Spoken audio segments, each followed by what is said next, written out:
नमस्कार. सगळे ऐकायला आलात? थोडं काम केलं तर चालेल मोबाईलवर, तेच करायचं आपल्याला. ठीक आहे, आपण पुढे जाऊया. मी काय करणार आहे, 5 ते 10 मिनिटात तुम्हाला थोडक्यात सांगणार आहे की AI आणि AI ला प्रश्न कसा विचार, आणि मग आपण डायरेक्टली तुमचे प्रश्न घेऊ, अजिंक्य सर टाईप करतील आणि आपण लाईव्ह डेमो घेऊया. ठीक आहे, पुढे जायचंय. हां, तर सुरुवातीला आता सगळ्यांच्या हातात मला दिसतात नोटपॅड.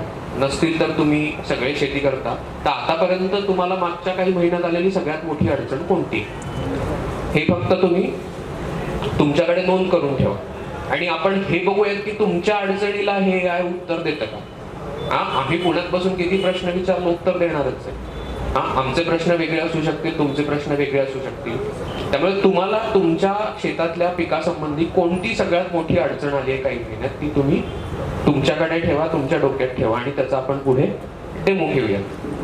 ठीक आहे. आता आपल्याकडे वेळ थोडा कमी आहे, त्यामुळे तुम्ही क्लिक करत राहा. म्हणजे धान्य, कडधान्य, तेलबिया असतील तर कदाचित हे प्रश्न तुम्हाला पडत असतील. ठीक आहे. डाळिंब उत्पादक शेतकरी भरपूर आहेत, तर त्यांना कदाचित या सगळ्या किडीचा आणि रोगांचा धोका जास्त वाटत असेल. करपा, फळकूज आहे, निमॅटोड आहे. इकडे निमॅटोडचा खूप प्रादुर्भाव असं मला कळलं. मिलीबग, माइट्स, टिप्स वगैरे. फळभाजी वगैरे असेल तर त्यांचे काही वेगळे प्रश्न असतील. ठीक आहे. आणि सगळ्यात महत्वाचा प्रश्न जो माण तालुक्यात आहे तो माती. तर मातीच्या संदर्भात काय, क्षार जास्त आहे, चुनखडी जास्त आहे, आपल्याकडे सेंद्रिय गर्भ, पाणी धारण क्षमता कमी आहे वगैरे, हे सगळे प्रश्न आहेत. आणि अशा प्रश्नांची उत्तरं आपल्याला AI देतं का, याचा डेमो आपण इथे बघणार आहोत. ठीक आहे. पुढे मागे आता तुम्ही कसा निर्णय घेता तुमच्या शेतात, कोणी सांगताय का की मी आता पेरणी केली पाहिजे का नाही पुढच्या आठवड्यात? कसा घेता तुम्ही निर्णय? कोणी एक जण सांगा, कुठल्याही शेतकऱ्यांनी सांगावं. म्हणजे जे असेल ते, पाऊस पडणार आहे का बाबा पुढच्या 2-3 दिवसात, माझी जमीन तयार आहे का.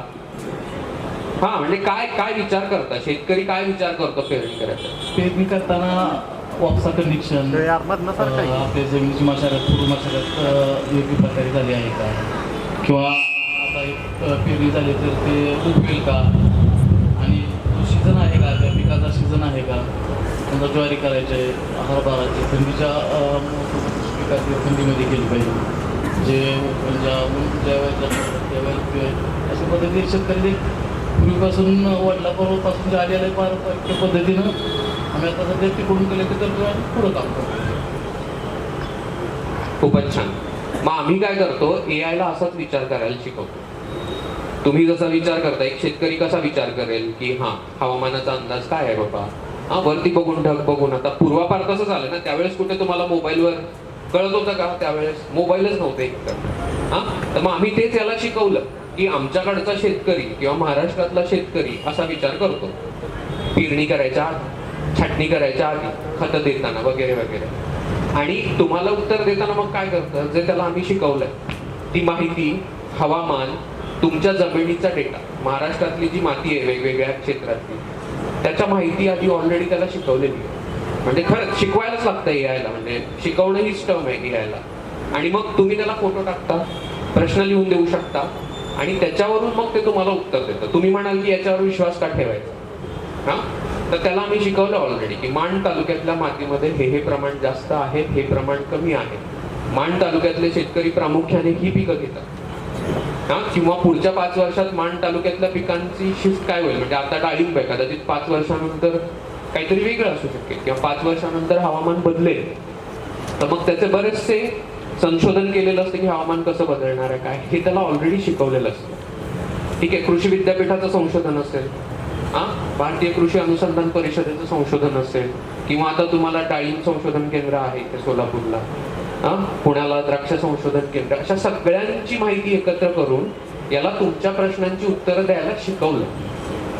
ठीक आहे. पुढे जाऊयात आपण. जाऊ द्यात आपण, वेळ कमी आपल्याकडे. तर हे काय करतं AI, तुमचा डेटा घेतं. तुमचा डेटा म्हणजे काय, तुम्ही जो प्रश्न विचारलाय तो. तुम्ही प्रश्नासोबत फोटो टाकू शकता. नुसता फोटो टाकला तर त्याला कदाचित कळणार नाही की सोलापूरचा शेतकरी आहे की म्हसवडचा शेतकरी आहे की कुठला आणखी शेतकरी. त्यामुळे फोटो सोबत माहिती, त्याला शिकवलेल्या गोष्टींमधून तो तुलना करतो. आपण काय करतो, 3-4 शेतकऱ्यांना विचारतो तुझा अनुभव कसा आहे, तुझा अनुभव कसा आहे, आणि त्याच्यावरून आपण निर्णय घेतो. आपली कपॅसिटी लिमिटेड आहे, बरोबर. तसं याची कपॅसिटी लिमिटेड नाही आहे ना, अनलिमिटेड. ओके, हा ठीक आहे, अनलिमिटेड कपॅसिटी आहे. जेवढ्या गोष्टी आम्ही त्याला शिकवल्या त्या आणि जेवढ्या डिजिटली उपलब्ध आहेत अशा सगळ्या गोष्टींची तुलना तो करू शकतो. म्हणजे सेम औषध इथल्या डाळिंब शेतकऱ्यांनी वापरलं आणि सेम औषध समजा नागपूरला एखाद्याने डाळिंब, तर तो तेही कम्पेअर करू शकतो. त्यामुळे आपल्याला सगळीकडची तुलना करून जेवढं बेटर आन्सर पाहिजे, बेटर उत्तर पाहिजे ते मिळतं. ठीक आहे, काय झालं इकडे गेलं का? पुढे घेता,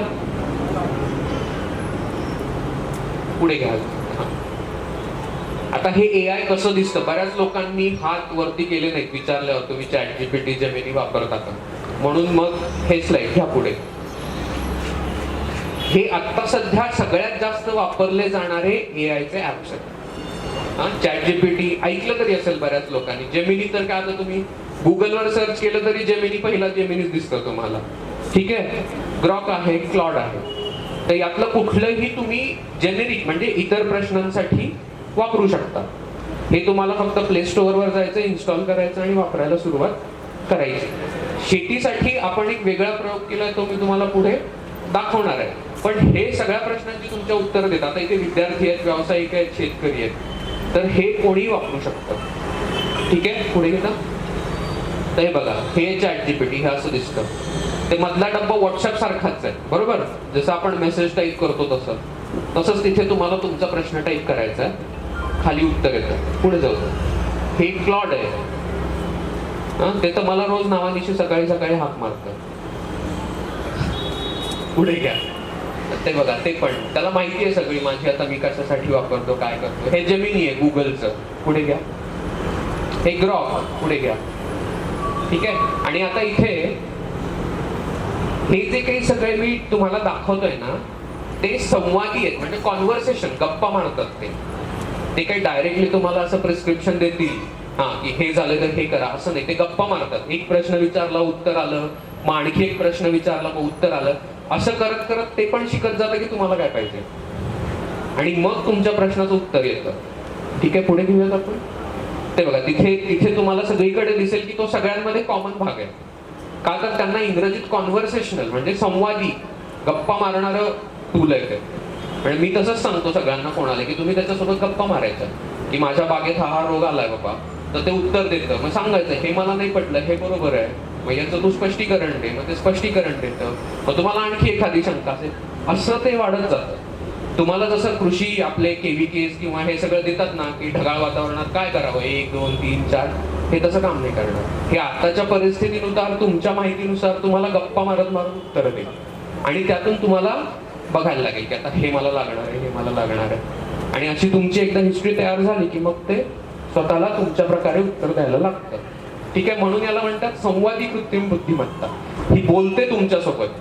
दुसरं जसं आपलं KVK सारखं त्याला स्टॅटिक म्हणतात, म्हणजे ती एकच माहिती असते. एकदा आली तुमच्याकडे, ढगाळ वातावरण पण आहे पण पाऊसच नाही झाला तर वेगळी परिस्थिती असेल, ढगाळ वातावरण आहे पाऊस पडला तर काय करायचं. इथे तुम्ही दोन्ही गोष्टी करू शकता. पुढे घ्या, पुढे घ्या. आता आपल्याला वेळ कमी. तर हे सगळं इन्स्टॉल कसं करायचं ते सांगितलेलं आहे. प्ले स्टोअर वरून सगळेजण आज ऍप इन्स्टॉल करू शकतात, त्यामुळे हा पार्ट मी स्किप करतो. पुढे पाळवा त्याला. आता मागे घ्या.